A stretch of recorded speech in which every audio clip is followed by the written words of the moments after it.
যখন মহানবী হজরত মোহাম্মদ সাল্লাল্লাহু আলাইহি সাল্লাম সাহাবীদের নিয়ে হজ পালন করতে যান এবং লক্ষ লক্ষ মানুষ আরাফাতের ময়দানে জমায়েত হন, সেখানে তিনি মানবজাতির উদ্দেশ্যে কিছু গুরুত্বপূর্ণ উপদেশ দেন, যা বিদায় হজ্জের ভাষণ নামে খ্যাত। বিদায় হজ হিজরি 10ম সাল। আরব দেশের অনেকেই তখন ইসলাম ধর্ম গ্রহণ করেছেন। মহানবী হজরত মোহাম্মদ সাল্লাল্লাহু আলাইহি ওয়াসাল্লাম মানুষের কাছে পৌঁছে দিয়েছেন সত্য, ন্যায় ও মানবতার বাণী। ইসলামের এ বাণী তখন দিকে দিকে ছড়িয়ে পড়েছে। 10ম হিজরির হজের সময় এসে গেল। মহানবী হজরত মোহাম্মদ সাল্লাল্লাহু আলাইহি ওয়াসাল্লাম অন্তরের গভীরে কাবার আহ্বান অনুভব করলেন। তিনি স্থির করলেন সাহাবীদের সঙ্গে নিয়ে হজ পালন করবেন। এই সংবাদ চারদিকে দ্রুত ছড়িয়ে পড়ল। নবীজি সাল্লাল্লাহু আলাইহি ওয়াসাল্লামের কাছে সমবেত হলেন হাজার হাজার মানুষ। তাদের ইচ্ছা নবীজি সাল্লাল্লাহু আলাইহি ওয়াসাল্লামের সঙ্গে হজ পালন করবেন। জিলকাদ মাসের শেষ দিকে মহানবী সাল্লাল্লাহু আলাইহি ওয়াসাল্লামের সঙ্গে তারা মক্কার পথে যাত্রা করলেন। যারা তাকে কখনো দেখেননি তারাও এই মহামানবকে একবার দেখার জন্য কাবা শরীফে এলেন। আরব দেশের নানা স্থান থেকে প্রায় 2 লক্ষ মানুষ হজ পালন করতে এলেন। আরাফাতের ময়দানে এত বিপুল সংখ্যক মানুষ দেখে মহানবী সাল্লাল্লাহু আলাইহি ওয়াসাল্লাম এর মন আনন্দে ভরে গেল। এত মানুষ, তারা সবাই ইসলাম ধর্ম গ্রহণ করেছেন। জাবালে রাহমাত নামক পাহাড়ে দাঁড়িয়ে তিনি সমবেত মানুষের উদ্দেশ্যে ভাষণ দিলেন। মহানবী হজরত মুহাম্মদ সাল্লাল্লাহু আলাইহি ওয়াসাল্লাম প্রথমে আল্লাহর প্রশংসা করলেন।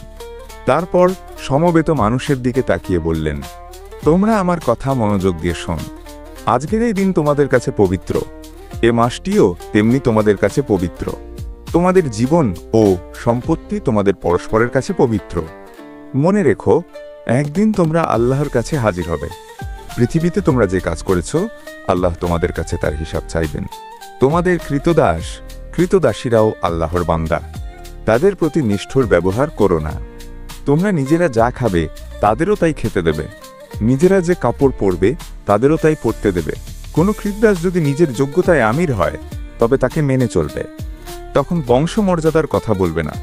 মনে রেখো, সব মুসলমান একে অন্যের ভাই। তোমরা এক ভাই কখনো অন্য ভাইয়ের সম্পত্তি জোর করে দখল করো না। কখনো অন্যায় এবং অবিচার করো না। সামান্য পাপ থেকেও নিজেকে দূরে সরিয়ে রাখবে। আজ যারা এখানে আসেনি, আমার উপদেশ তাদের কাছে পৌঁছে দিও। হয়তো এই উপদেশ তারা বেশি করে মনে রাখবে। মানুষ নিজের কাজের জন্য নিজেই দায়ী থাকবে। একজনের অপরাধের জন্য অন্যকে দায়ী করা চলবে না। মহানবী সাল্লাল্লাহু আলাইহি ওয়াসাল্লাম জোর দিয়ে বললেন, ধর্ম নিয়ে বাড়াবাড়ি করবে না, নিজের ধর্ম পালন করবে। যারা অন্য ধর্ম পালন করে তাদের ওপর তোমরা ধর্ম চাপিয়ে দেওয়ার চেষ্টা করো না। মহানবী সাল্লাল্লাহু আলাইহি ওয়াসাল্লাম 4টি কথা বিশেষভাবে মনে রাখতে বললেন। এই 4টি কথা হলো, আল্লাহ ছাড়া অন্য কারো উপাসনা করো না, অন্যায়ভাবে মানুষকে হত্যা করো না, পরের সম্পদ অপহরণ করো না, কারো ওপর অত্যাচার করো না।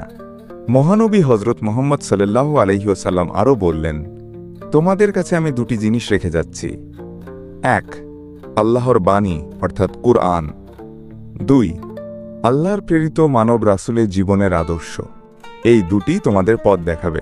মহানবী সাল্লাল্লাহু আলাইহি ওয়াসাল্লাম তার ভাষণ শেষ করলেন। তার চোখ মুখ আনন্দে উজ্জ্বল হয়ে উঠল। আকাশের দিকে তাকিয়ে তিনি বললেন, হে আল্লাহ, আমি কি তোমার বাণী মানুষের কাছে পৌঁছে দিতে পেরেছি? আরাফাতের ময়দান থেকে লক্ষ লক্ষ কণ্ঠে ধ্বনিত হল, হ্যাঁ, আপনি পেরেছেন।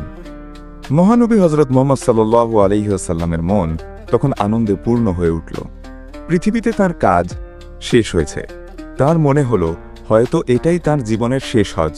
হয়তো তিনি আর কাবা শরীফে উপস্থিত হতে পারবেন না।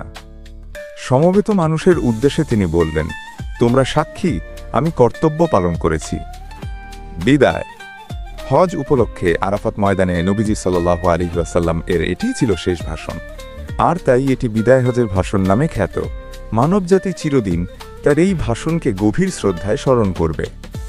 বন্ধুরা, যদি ভিডিওটি ভালো লেগে থাকে তাহলে লাইক দিন, শেয়ার করুন আর সাবস্ক্রাইব করুন এডুকেশন বাংলা 2 চ্যানেলটি। ধন্যবাদ সবাইকে। আল্লাহ হাফেজ। অবশ্যই ন্যায় বিচার মানে হল পক্ষপাতিত্ব ছাড়া সকলের প্রতি সমান আচরণ করা এবং প্রত্যেকের অধিকার রক্ষা করা।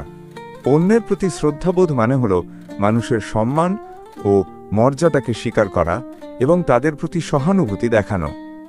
আর সাম্য মানে হল সমাজের সকল সদস্যের সমান সুযোগ এবং অধিকার নিশ্চিত করা। ভিডিওটি ভালো লাগলে এডুকেশন বাংলা চ্যানেলটি সাবস্ক্রাইব করুন। নিয়মিত ভিডিও পেতে বেল বাটনটি ক্লিক করুন।